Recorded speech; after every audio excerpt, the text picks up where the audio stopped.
मालिनी और शेखर की शादी को तकरीबन 2 साल हो गए थे। शेखर की लाइफ इतनी बिजी थी कि वो चाहकर भी मालिनी को टाइम नहीं दे पाता था।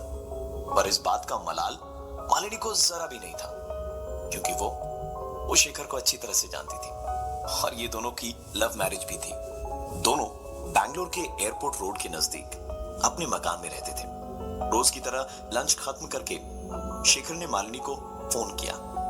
फोन रखने के करीबन 20-25 सेकंड बाद ही किचन में काम कर रही मालिनी को एक आवाज सुनाई दी, मानो जैसे कोई ऊपर वाले कमरे में दौड़ रहा हो। यह आवाज सुनकर मालिनी चौंक चुकी थी। वो दौड़ते हुए कमरे में गई कि कहीं कोई चोर वोर तो नहीं है। कमरे में कोई नहीं था। यह देखकर मालिनी की सांस में सांस आई और उसने कमरे की खिड़की बंद की और जैसे ही वो पलटी, उसने अपने कमरे में एक प्लास्टिक की गेंद देखी जो आज तक उसने अपने घर में कभी नहीं देखी थी। इस बात को ज्यादा तवज्जो ना देते हुए मालिनी ने हल्का फुल्का दोपहर में खाना खाया और उसके बाद दोपहर की नींद लेने के लिए चली गई। उसे सोए हुए कुछ ही वक्त हुआ था कि उसकी नींद एक आवाज से टूटी। यह आवाज टीवी रूम से आ रही थी। मालिनी को अच्छी तरह से याद था कि दोपहर का लंच करने के बाद उसने टीवी का स्विच ऑफ कर दिया था। दोपहर की आधी नींद से वो उठी और सीढ़ियों के रास्ते जब वो टीवी रूम की ओर जा रही थी तो यही सोचती जा रही थी कि टीवी ऑन हुआ तो कैसे, क्योंकि उसने तो टीवी बंद किया था। टीवी का वॉल्यूम देखा तो पूरा फुल था। जैसे ही उसने टीवी का स्विच दबाकर उसे बंद करने के लिए अपने हाथ आगे बढ़ाए कि उसके कानों में एक आवाज टकराई, टीवी चलने दो, बंद मत करो। डरी हुई मालिनी घर के बाहर भागी और सीधा उसने शेखर को फोन लगाया। शेखर सारा काम धाम छोड़कर भागा भागा घर आया और डरी हुई सी मालिनी को अपने साथ घर के अंदर ले गया। घर के अंदर सब नॉर्मल था। उसने मालिनी को कहा, तुम बेकार में डर रही थी। तुम अगर मुझ जैसे भूत को हैंडल कर सकती हो तो फिर उससे डरने की क्या जरूरत जो तुम्हें दिखाई ही नहीं दे रहा। देर रात तक बातें करने के बाद शेखर और मालिनी सोने चले गए। रात करीबन 3 बजे मालिनी की नींद एक आवाज से टूटी। आवाज सुनकर ऐसा लग रहा था मानो कोई उनके दरवाजे पे प्लास्टिक की बॉल मार मार कर खेल रहा हो। मालिनी ने शेखर को नींद से उठाया और कहा कि क्या तुम वो आवाज सुन पा रहे हो? रात 3 बजे मालिनी के मुंह से ऐसी बातें सुनकर थोड़ा झल्लाते हुए शेखर ने कहा, मालिनी बस करो यार, बहुत हो गया। मैंने पहले ही कहा तुमसे कि भूत भूत कुछ नहीं होते हैं। तुम सो जाओ, तुम्हें नींद की जरूरत है। मालिनी सोने की कोशिश करने लगी और साथ ही शेखर भी। सुबह 6 बजे शेखर की नींद टूटी क्योंकि उसे प्यास लगी थी। सीढ़ियों से होता हुआ शेखर फ्रिज के पास गया। फ्रिज से पानी की बोतल निकालकर वो पानी पी ही रहा था कि इस बार शेखर ने एक आवाज सुनी। फ्रिज की लाइट की रोशनी में उसने देखा कि प्लास्टिक की एक बॉल उसके पांव के पास पड़ी है। शेखर ने वो बॉल उठाई और दाएं बाएं देख रहा था कि तभी उसके कानों में एक आवाज आई, शेखर ने बॉल उठाई और हवा में दूसरी तरफ फेंकी और बॉल वापस उसके पास चली आई।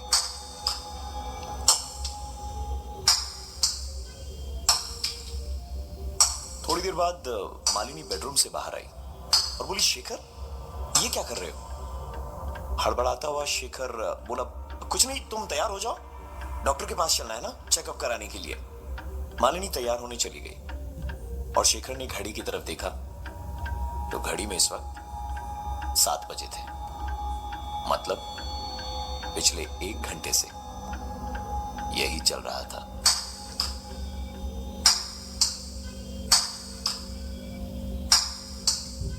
रूटीन चेकअप कराने गए तो पता चला कि मालिनी मां बनने वाली है। इस खुशी में सारी बातें भुलाकर वो घर लौटते वक्त बाजार से खिलौने, कपड़े, पालना, बहुत सारी चीजें खरीद कर ले आए। आज का सारा दिन खिलौनों को सजाने और चीजों को इधर उधर करने में ही निकल गया। मालिनी काफी थकी हुई थी, इसलिए उस रात उसे बहुत ही सुकून की नींद आई। अगले दिन सुबह शेखर ने भी उसे जगाया नहीं, खुद ही ब्रेकफास्ट बनाया और घर से निकल गया काम के लिए। मालिनी तकरीबन 9 बजे सुबह सोकर उठी। ब्रेकफास्ट करने के लिए मालिनी नीचे गई और ब्रेकफास्ट करके सिंक में जैसे ही वो प्लेट रख रही थी कि एक आवाज,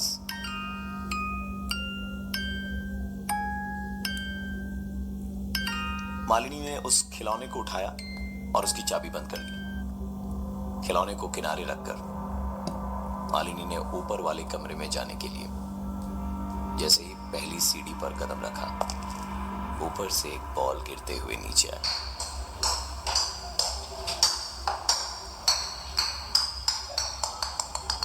ये बॉल उसके पैरों के पास पहुंची और साथ ही उसके कानों में आवाज, चलो ना, खेलते हैं। शेखर की हालत खिसियानी बिल्ली खंबा नोचे जैसी थी। ना ही गुस्सा कर पा रहा था और ना ही अपने गुस्से को रोक पा रहा था। उसने गेंद उठाई और सीधा खिड़की से बाहर फेंक दिया। गेंद बाहर फेंकते ही मालिनी को धीरे धीरे होश आने लगा था। होश में आ चुकी मालिनी के लिए पानी लेने शेखर नीचे गया। पानी लेकर शेखर ऊपर जा ही रहा था कि पलटकर जोर से चीखा, नहीं खेल सकता, नहीं खेल सकता, नहीं खेल सकता, नहीं खेल सकता। मैं तुम्हारे साथ बचपन से कहते कहते परेशान हो गया। क्यों मेरा पीछा नहीं छोड़ते? मुझे छोड़ दो। सुबह शाम रात कभी तो मुझे अकेला छोड़ो, कभी तो मुझे अकेला छोड़ो। चीख पुकार सुनकर मालिनी दौड़ी दौड़ी बाहर आई और शेखर से उसके चिल्लाने का कारण पूछते हुए सीढ़ियों से उतर ही रही थी कि न जाने कैसे कैसे उसके कदम फिसले और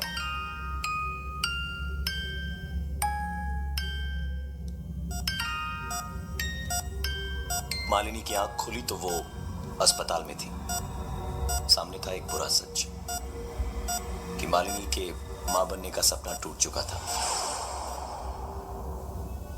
मालिनी को अपने सारे सवालों के जवाब मिल गए थे कि क्यों और किस पर शेखर उस दिन चिल्लाकर कह रहा था, नहीं खेल सकता, नहीं खेल सकता, नहीं खेल सकता। मैं तुम्हारे साथ बचपन से कहते कहते परेशान हो गया। क्यों मेरा पीछा नहीं छोड़ते? मुझे छोड़ दो। सुबह शाम रात कभी तो मुझे अकेला छोड़ो। दरअसल शेखर का एक छोटा भाई भी था जिसकी मौत तब हुई जब वो सिर्फ 3 साल का था। प्लास्टिक की गेंद से खेलते खेलते उसके पैर छत पे फिसले और वो सीधा नीचे जा गिरा। शेखर को उसका ये भाई बहुत दिनों तक दिखाई दिया। शेखर ने इसका जिक्र अपने घर वालों से, अपने दोस्तों से किया तो लोग उसे इसका पागलपन या वहम कहते और कई बार तो डॉक्टर्स भी दिखाया, लेकिन शेखर की इस परेशानी का हल उसे नहीं मिला। आगे चलकर शेखर इन सब चीजों का आदी हो गया और क्योंकि शेखर के उस छोटे भाई ने कभी भी शेखर को नुकसान नहीं पहुंचाया था, इसलिए उसने इसका जिक्र लोगों के सामने करना बंद कर दिया।